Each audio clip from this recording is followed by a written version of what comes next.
Hi, my name is Brendan Kelly, and welcome to week 2 of my weekly video lecture series on big data. It's not little data. This week I'm going to be talking a little bit about the critiques of big data. Specifically, when we talk about big data, we often talk about data mining, which is looking into an enormous amount of data to find something useful. So the main critique is, and I'm going to be paraphrasing off of an article by a Wired writer named Paul, and he calls it the database of ruin. And essentially, what he's saying is that many businesses today find themselves locked in an arms race with competitors to see who can take these customer information. Paul calls it customer secrets, which I'm not sure why, considering it's not really a secret what you're shopping for. Nobody really usually keeps that a secret.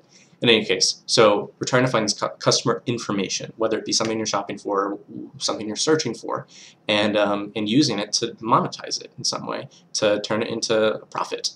And it's been proven that this is useful, and this can work. People receive advertising that is relevant to who they are, and the businesses then generate more of a profit because of targeted advertising.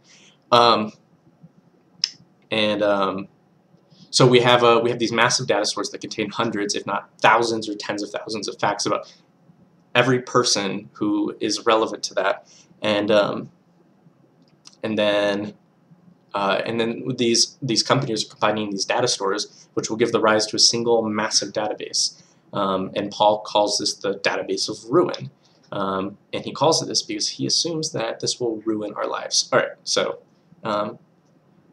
I think by my tones, it's apparent that I'm not necessarily agreeing with this, but this is still a critique. So so essentially, what is going to come out of this is that we're trying to find out. This is really a discussion on privacy. We're trying to decide what is considered private information. 30 years ago, or shoot, 10 years ago, you could go to a grocery store and you didn't even have to think like, who is going to know that I'm buying Charmin brand toilet paper, and is that going to embarrass me, or who's going to know what kind of that I have to buy sensitive teeth whitening toothpaste, and is that going to embarrass me or something like that?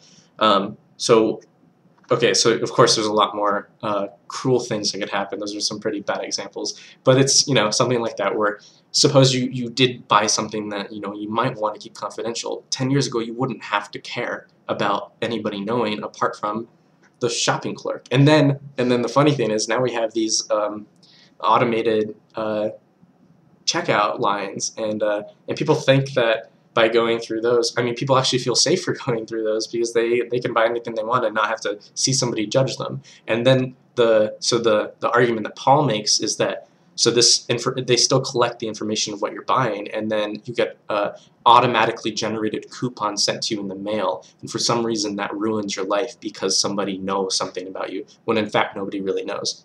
Anyway, tangential. So it really leads to discussion on privacy, and so we have earlier this year, the federal government released 2 privacy reports: the White House's white paper and the FTC's final privacy report. Together, they describe a national privacy policy for the foreseeable future. And although the 2 reports vary on some particulars, they both point to a context as a central, important, and fundamental measuring stick we should use to assess decisions that bear on a personal privacy. So the FTC report offers 3 broad recommendations: privacy by design, simplified choice for businesses and consumers, and greater transparency. In discussing the second recommendation, a call for simplified and more transparent choice, the FTC suggests a carve-out, meaning, and I quote, "Companies do not need to provide choice before collecting and using consumer data for practices that are consistent with the context of the transaction or the company's relationship with the consumer, or are required or specifically authorized by law." So under the standard, it might be consistent with the context for a company in a direct business relationship with a customer to use that customer's information to deliver ads for its other services. But it might be inconsistent with the context, thus requiring notice and choice to sell that information to a third-party advertisers, the FTC explains. So obviously this is up in the air. We have these privacy laws and privacy information coming up, but it's kind of dichotomous. So similarly, the White House paper defines a consumer privacy bill of rights, which would protect, among other things, the respect for context. Consumers might have a right to expect that companies will collect, use, and disclose personal data in ways that are consistent with the context in which consumers provide the data, which essentially means that if I provide you information by shopping and going and buying sensitive teeth whitening toothpaste in a public grocery store, that leads to the context that I'm not ashamed. I don't not want you to know that. Now, for instance, if you were to go shopping online or something, and you wanted something personally sent to your house, and then 3 weeks later some mailman or some representative of the company shows up and says, "Hey, we noticed that you bought this. Here's a coupon," or something like that. That's inconsistent with the context because you did it in the privacy of your own home.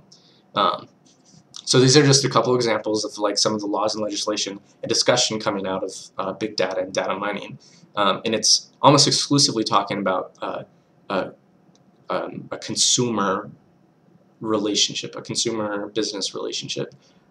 We don't even really get into any some of the health stuff, which is also very relevant. I'd say even more so when we talk about privacy. So stay tuned next week for It's Not Little Data, my weekly video series on big data. Goodbye.